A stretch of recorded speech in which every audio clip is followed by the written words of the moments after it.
सुभाष चंद्र बोस एक ऐसा नाम जो इतिहास में जितना आकर्षक है उतना ही कह सकते हैं विवादास्पद भी। आज हम उन्हीं की कहानी में थोड़ा और गहरा उतरेंगे। तो चलिए इस पूरी कहानी को एक सवाल से शुरू करते हैं। एक ऐसा सवाल जो उनके पूरे जीवन को एक पहेली बना देता है। वक्त है जनवरी 1941 का और जगह है कलकत्ता। उस जमाने में ब्रिटिश साम्राज्य की हुकूमत का एक बहुत बड़ा, एक मजबूत गढ़। शहर की एक सड़क है, एल्गिन रोड, और वहां पर है एक घर। एक ऐसा घर जिसकी चप्पे चप्पे पर नजर रखी जा रही है। सादे कपड़ों में पुलिस, खुफिया एजेंट सब तैनात हैं। और इस घर के अंदर कौन है? ब्रिटिश राज का सबसे बड़ा, सबसे खतरनाक दुश्मन सुभाष चंद्र बोस, जो अपने ही घर में नजरबंद हैं। और फिर 27 जनवरी को अधिकारियों के होश उड़ जाते हैं। उन्हें पता चलता है कि बोस बस गायब हो गए हैं, जैसे हवा में कहीं घुल गए हों। तो सवाल ये उठता है कि ये हुआ कैसे? आखिर इतनी कड़ी निगरानी के बीच से कोई कैसे निकल सकता है? चलिए देखते हैं उनकी इस ग्रेट एस्केप की कहानी को, एक ऐसा पलायन जिसने उनकी जिंदगी का रुख ही मोड़ दिया।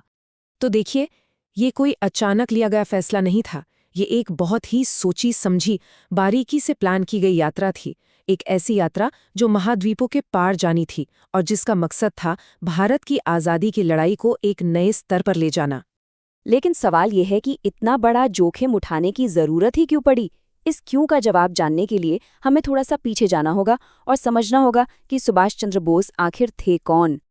देखिए, बोस का जन्म एक बहुत ही अमीर और पढ़े लिखे परिवार में हुआ था। उन्हें उस जमाने की सबसे बेहतरीन शिक्षा मिली, जो ब्रिटिश सिस्टम किसी को भी दे सकता था। वो सब कुछ उनके पास था। और ये जो नंबर है 4, ये कोई मामूली आंकड़ा नहीं है। ये उनकी रैंक थी, किसमें? इंडियन सिविल सर्विस एग्जाम में, जो उस वक्त दुनिया की सबसे मुश्किल परीक्षाओं में से एक मानी जाती थी। अब जरा सोचिए, एक तरफ आराम की जिंदगी, अंग्रेजी हुकूमत में सबसे बड़ा ओहदा, और दूसरी तरफ संघर्ष का रास्ता। उन्होंने क्या चुना? उन्होंने उस नौकरी से इस्तीफा दे दिया, सब कुछ ठुकराकर आज़ादी की मुश्किल राह को चुना। तो नौकरी छोड़कर जब वो भारत वापस आए तो सीधे इंडियन नेशनल कांग्रेस में शामिल हो गए। लेकिन यहाँ भी उनका रास्ता पार्टी के बड़े नेताओं की सोच से जल्द ही अलग होने लगा था। देखिए, टकराव की जड़ थी आज़ादी की परिभाषा को लेकर। एक तरफ गांधी जी और कांग्रेस का मेन धड़ा था, जो मानता था कि डोमिनियन स्टेटस यानी ब्रिटिश राज के अंदर ही एक तरह की आज़ादी से शुरुआत की जा सकती है। लेकिन बोस और दूसरे युवा नेता कहते थे, नहीं, हमें चाहिए पूर्ण स्वराज, पूरी आज़ादी, और वो भी फौरन, चाहे उसके लिए कोई भी तरीका क्यों ना अपनाना पड़े। और ये मतभेद सिर्फ बातों तक ही नहीं रहे।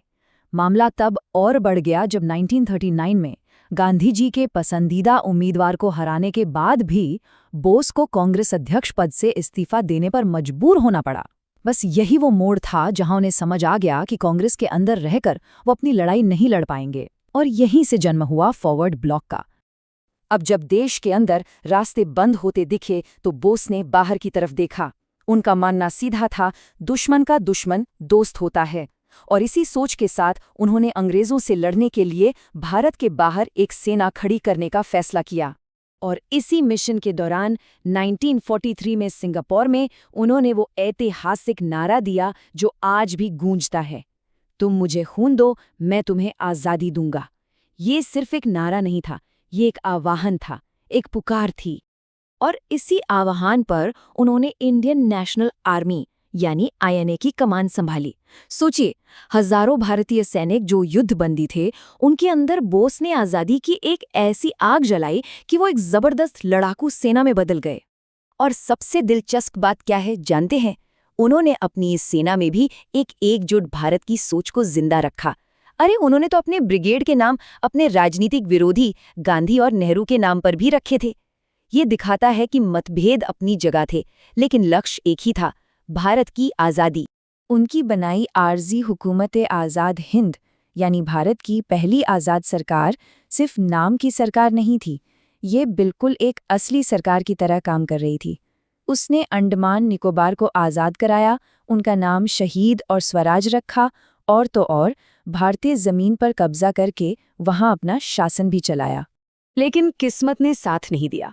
जैसे जैसे दूसरे विश्व युद्ध में हालात बदले और जर्मनी जापान हारने लगे, INA की जीत का सिलसिला भी थम गया। और बस यहीं से शुरू होती है बोस की जिंदगी की वो आखिरी कहानी जो आज तक एक रहस्य है। देखिए, ऑफिशियल कहानी ये है कि ताइवान में एक प्लेन क्रैश में उनकी मौत हो गई। कई सरकारी जांच भी हुई और सबने लगभग यही बात दोहराई। लेकिन एक बहुत बड़ा लेकिन था। जांच करने वाली एक कमेटी में उनके अपने भाई सुरेश चंद्र बोस भी थे और उन्होंने उस रिपोर्ट पर साइन करने से ही मना कर दिया। उनका इल्जाम था कि सच को छिपाया जा रहा है, सबूतों को दबाया जा रहा है। तो क्या वाकई आज़ादी का वो महानायक एक प्लेन क्रैश में मारा गया, या फिर ये भी उनका एक और ग्रेट एस्केप था? कोई पक्का सबूत नहीं है, सिर्फ कहानियां हैं, थ्योरीज हैं। और यही चीज़ सुभाष चंद्र बोस को सिर्फ एक ऐतिहासिक हीरो नहीं बल्कि एक ऐसी पहेली बना देती है जिसका जवाब आज भी इतिहास के पन्नों में कहीं खोया हुआ है।